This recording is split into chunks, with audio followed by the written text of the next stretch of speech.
What's up, folks? I'm just re-recording a lecture here because the last one didn't save on me whenever I recorded the last time. So I'm just going to do a short kind of a recap of the stuff that I talked about in the lecture on Tuesday. And it's important stuff. That's why I decided to go ahead and just do another short kind of a conference video. This week is all about using Illustrator to make logos, and that's just a really important thing to know how to do properly. So I'm going to go ahead and walk you through that process. The first thing I'm going to do here is create a new canvas, just kind of as a guide. I would say it's a good idea to just go ahead and start with a print size canvas, 8.5 by 11. A lot of times I'll start mine 8.5 by 8.5, so it's a nice square canvas, which I think looks a little bit nicer for logos. But you want something letter size so that people can print these. You want to be able to send these proofs of the logo to print, to check the color and to send them to your clients and stuff like that. So make it a printable size. All right, so what we're going to do here, there's a lot of different ways to make logos and things like that. I mean, there's no one right way to do it, but some of the common tools that you guys need to see for sure for that are the pen tool specifically and some text options. So I'm going to go ahead and go through that. What I'm going to do is I'm going to go File, Place, and I'm going to show you how to place a tracing template in Illustrator. Lots of times when we do logos, you can start from your original sketches, like I mentioned you should do in the lab. You can take those sketches in Illustrator and you can draw right over the top of them, right? Or you can use reference shots like this. So I'm going to do File, Place, and I've got a picture. I'm going to do just a little logo for something simple like a plumbing company, just because those pictures are easy to find. A little picture of a pipe wrench here. I'm going to click that, but I'm not going to click Place yet. Okay, what you want to do is two important things. By default, rasterized pixel-based images always link in Illustrator when you place them. That means the original file is the source for that document. If you move this original file, or let's say you wanted to send this to print, and you wanted this picture embedded in there, you'd have to turn off link, and that embeds the object into your canvas. Okay, I'm going to go ahead and leave that. Now, the problem is if you embed your imagery in there, any raster image makes the file size much larger since stuff's based on vector. Okay, so I'm going to go ahead and leave it linked. But I am going to click Template. And what Template does is bring in this picture in a traceable format. It brings it into a new layer. It locks out that layer, and it changes the opacity so I can trace on top of it. So let's go ahead and do that. Place, right? Now, this is way huge. This image is way huge. That's okay. It doesn't matter. We can just zoom out. The working area in Illustrator doesn't necessarily matter because things are going to be vector, and I can squish this thing down size-wise. So I'm going to get it roughly centered in my canvas here, and then I'm going to start to do my trace. Okay. So what I've got here, if we look, Window, Layers. I had mentioned before that in Illustrator, it isn't strictly necessary to use layers, but there are instances where you would like to use layers. This is one of those. As we can see, the template has been placed on a layer, its own layer. It's been locked, and the opacity of this object has been turned down. If I select it, if I turn off the lock and select it, I can change the opacity on it, but I don't want to. This is fine the way it is. I'm going to leave it right here. And then this layer is the layer I'm going to draw on up top, so I'm going to select that. Okay? So now, pen tool. Probably the most important tool in Illustrator, in all honesty. And it's a tool that people don't like when they first start using it. So if you feel that way about it, just use it more, because it's going to get better. It's a tool you'll use almost every day. Okay? Pen tool. Here's how this thing works. What you do is you just single click. It's kind of like the lasso tool in a lot of ways. You single click to set a point, okay? And that sets a vertex, a point, okay? Every time you click after that, it sets a straight line. It sets another anchor point, right? So to trace linear stuff, you just single click, okay? Now, to trace more curved objects, this is the whole point of the pen tool, is that what you can do is you can look at a curve, and you look at an arc of some kind, and you try to guesstimate essentially how far that arc is going to bend. What you can do in Illustrator is you can go to the end of that arc or the end of that curve, like roughly here is where this curve ends at, and I could click, and it will set a point. But if I click and hold down and drag, what it does is pull up some Bezier handles. These Bezier handles allow me to adjust the curvature of this line. And I've overestimated a little bit here, but I can fix that, okay? So if I let go, it fills in the rest of that line. Now, what it's doing while I'm drawing is something I don't like. it's actually trying to render my stroke and my fill at the same time. When you're tracing, it's not helpful to have a fill. So I'm going to go over here to my fill palette and just click this little X, and it's going to kill that stroke. Okay. Notice my pen tool is still active, right? Now, it doesn't have to be active. You can hit escape, click a different tool, like the selection tool, reselect your line, and it ends your pen shape. But the cool thing about the pen tool is you can always pick up where you left off. If you click back on the pen tool and you roll over a point you've already created, you can click on it again and start drawing where you left off, okay? So I'm going to hit backspace on my keyboard, and I'm going to zoom this curve a little more fully. So I'm going to backspace, click this last vertex, assume this curve a little more closely, and then continue with my line work, okay? So I'm going to trace this thing a little more quickly just to show you the Bezier handles are modifiable here. One cool thing about Bezier handles when you're doing this thing, let me go ahead and end this line. If something's off, it needs to be adjusted, you can always click back on your selection, the line that you just traced, right? Go to your direct selection tool, the second one down in the bin, and notice all the points, the anchor points fire up on this thing, okay? Anytime you click an anchor point, it's modifiable, okay? So you can drag it, you can grab the handles, the anchor handles here, the Bezier handles, and you can move them around. So if I select this anchor and I'm on my direct selection tool, I can grab this handle, this Bezier handle, and move it around, okay? On these points to modify the points. Now, sometimes these points, to modify these is not enough. Like this point is too much of a curvature here, and even when I'm clicking these points, it's kind of hard to modify. It doesn't exactly work out perfectly when I'm grabbing these things. So with the pen tool, the cool thing is, with the pen tool selected, you can go in and roll over a point or a line that's been created in the past, click on it, and it adds more points, okay? I can add any number of points in here, and then go back to my direct selection tool and modify these points, right? To more easily simulate that curve. Check that out. Looks pretty good. All right, so I'm going to go ahead and just start tracing out this thing a little more fast to kind of show you some more things here, so we don't wait too long on just the trace. You don't sit here and watch me trace for an hour. Again, zoom half of the curve here, click on the other side for the other half, and drag. Now I'm leaving out a lot of details here because logos, generally you don't want to go too high detail on logos. That's something that's really important, just some background stuff to talk about while I'm tracing this. Logos, really important thing when you're making logos is to remember to keep it simple, okay?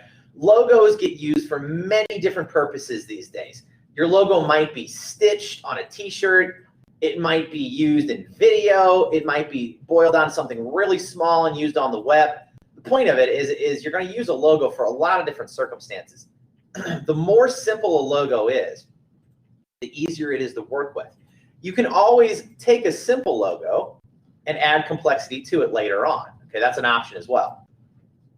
There we go. So you start simple. Okay, so now I've effectively traced, while I've been yakking here. Let me zoom out a little bit. I've effectively traced out this wrench shape, okay, with my pen tool. Now, once you've traced something, you can go back in and refine that as much as you want. You can add anchor points, things like that. Let's say if I really wanted to get these teeth here, okay, these kind of like gear teeth on here, and that's something my client really wants the details on this pipe wrench. Go back into your pen tool. Okay, you got your regular selection tool, pen tool, all those things.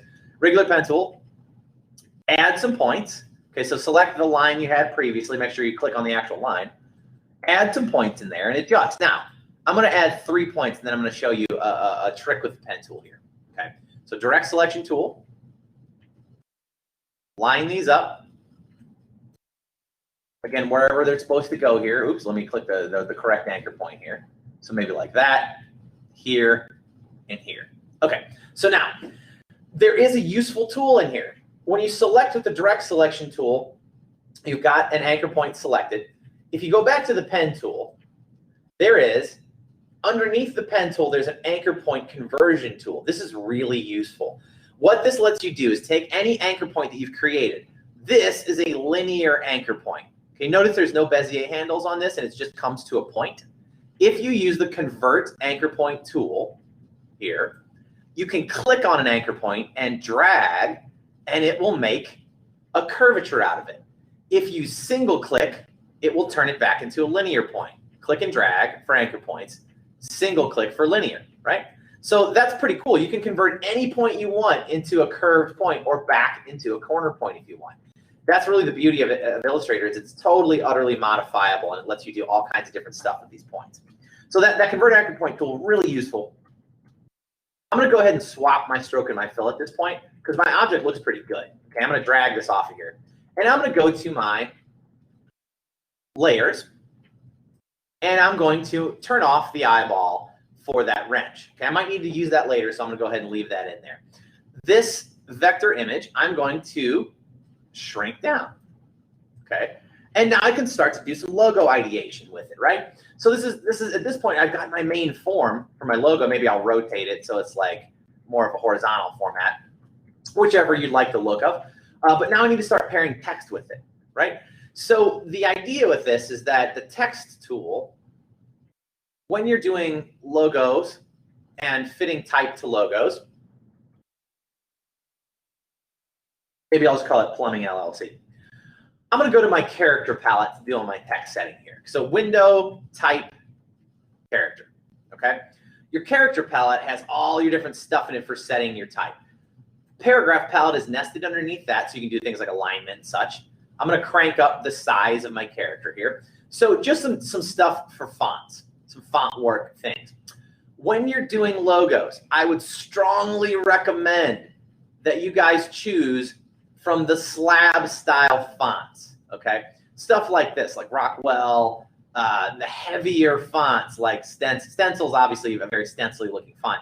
But if you're rolling through your fonts and you see something that's got a nice heavy weight like this Adobe font, these fonts are inherently better. The heavier weighted fonts are inherently better for logos than things like this, like the lighter fonts. Any lighter fonts that you're going to use like this are going to be very difficult in the long run to read. Okay, so say if I wanted to use a logo or a type font like this for my logo, it's very spindly. When we zoom out, okay, to a size that would be on the internet, this becomes, still a little bit legible, but it starts to get really thready. It gets hard to read, especially when you stitch things or take them into physical media. Those kinds of skinny fonts get really hard to translate, okay? Distressed fonts like this are really hard to work with. Anything that's a distressed font is very hard to work with. I would strongly recommend you pick a more slab style standard. You can get crazy with the font if you want, but I would pick something a little bit chunkier and easier to see, and that looks a little bit more official and is a little easier to work with in the long run. So that's just some basic typesetting rules. Is I would recommend trying to fit the look and feel of the type. This is one place where you can go a little crazy with the type and make it fit the feel of your medium a little bit better. Other elements, we want to maybe add some other elements in here, things of that nature. That's the idea when we get it going. Basically, though, this is kind of the long and short of it is that you trace it out. I went over a few more things in lecture last time if you weren't there. But again, you can always message me directly and I can go a little more in depth here. The important thing, though, is choosing colors and setting your text, okay? So the really important thing, again, the look and feel of the logo is really a lot of this stuff is up to the actual client. Color, okay? When we're talking about color, the important things to talk about when we're designing logos and going into doing some things in Illustrator for logo work and branding. Colors themselves should always be chosen, especially for logos, from the Pantone color book, okay? If you're not familiar with what that is, the Pantone color books, if you look up Pantone color books, these are swatches that we use as designers in the print industry. Oh, that didn't work for some reason. Okay, Pantone color books look like this. These are preset painted. These things are actually printed on here. These are printed swatches that are absolute colors, or at least as close to absolute as you can get, okay? If I were to choose colors, just out of my color picker here, it chooses from, let's say I wanted to make this logo blue, right? Okay, I'm gonna make this wrench blue here. Let me click on this wrench. I'm gonna choose a blue color. All right, this color palette, this gamut of color is in CMYK, okay? Cyan, magenta, yellow, black. One of the things that you guys might not know is the fact that if you take CMYK printing anywhere, let's say you take this logo to 3 different printers. If it's using CMYK and it's just an average printer, not a high-end printer, you have this 3 different places, it will come out 3 different colors. Okay, the blue is especially bad about this. It comes out 3 different colors. Every printer you take something to will find a different color value for this, okay? To avoid that, a bunch of years ago, a bunch of printers got together and standardized colors. They created specific mixes of CMYK with specific percentages and dialed these all out into Pantone colors. These are all found if you go to Window, Swatches, it's in the swatch palette, okay? The swatch palette has some stuff nested. If you do the little hamburger menu over here, go to the swatch library, go into color books, and then Pantone, okay? These are the Pantone color books that you would normally pay hundreds of dollars for, which you really should get at some point to see what the colors actually look like. But these are those in Illustrator. They're equivalents. Solid, uncoated, or solid coated, depending on how you have this thing treated. Uncoated is generally the way you want to go. Solid colors, Pantone solid colors are what you should use for logos only, okay? Pick this, and then you get a whole palette full of calibrated colors that you can use. I can choose a blue, and let's say this lighter blue that I've chosen, this Pantone blue, Pantone 2726U, gets added to my color swatches up here, okay? This is the Pantone color that I'm using. If I use a Pantone color and I send this to the printer and tell them it is with this Pantone color, this is the most accurate you're ever going to get this color in print, okay? So with logos, it's very critically important that you choose Pantone colors for these things, for starters, Pantone solid colors, and then modify them afterwards. But at least you've got a standard, okay? A good idea is to take the color that you've chosen, once the clients agreed upon it, and then you put a little swatch on the bottom, type out what the name of the color swatch is, Pantone 2726U. Okay? That's the Pantone color down at the bottom. So now the printer, whoever I'm sending this to, or me later on when I choose this thing or I look at it, I know I've got this Pantone color associated with this swatch, okay? Another thing you should do is duplicate your fonts that you've chosen for this thing. And you're gonna have a lot of variations you're gonna go with here. Duplicate your font, Azo Sans Uber Regular. Take your font and type it out down at the bottom. Now, why do you do this, okay? One of the reasons you're gonna do this is because before a logo is finished, let's say you've gone through the whole process here. You've talked to your client, you've done your sketches, we've done 6 variations of this logo sketch. As you see in the lab for this week, it's not just once and you get the logo correct. I would send this back and forth to my client 10 times probably and do variations on it, right? When you're done with this, when the font is ready to go and everything's ready to rock, to solidify this logo and finish it, what you have to do, and this is something a lot of designers don't do, you have to go to Type, Create Outlines. Now with my text selected, Type, Create Outlines. What this does is turn my text into shapes. This is now a modifiable character set. I can no longer change the font. I'm locked out from that. But what I can do is I can go in and I can make this font custom, okay? Which is what you should do, right? I'm gonna round the corners out a little bit on this to make it a custom font. Now, all of a sudden, now that I've modified this by rounding out the corners, or you could do even fancier stuff with it. Maybe I'd want to take the eye in plumbing and make it like into a pipe that dovetails into the pipe wrench here, or something like that, right? Again, that doesn't look necessarily great, but that's something I could do and choose my swatches here, you know, my swatch palette. I can make this the same blue to give it kind of a distinct look and feel. But now what I've done is modify my logo's type so that's a custom. That's awful. I don't like this thing going on here. You kind of get the idea. But I can modify it however I want. And once I've done that create outlines, it's solidified in there, okay? I can no longer modify the text. I don't even know what font this was, right? So it's fairly important that you type down the name of the font down here so that in case later on when you've taken the text and you've outlined the fonts in it, type create outlines, right? You should always do that before you send something to print, always in Illustrator. Then I've got the actual solidified shape in there, right?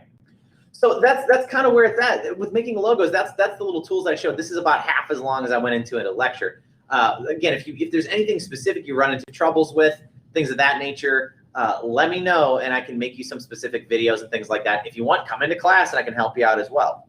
But that's a little short makeup video to kind of make up for the stuff I talked about in the lecture. Hopefully that helps out a little bit. So if you got any issues, let me know. Send me some questions and I can field them whenever you get them.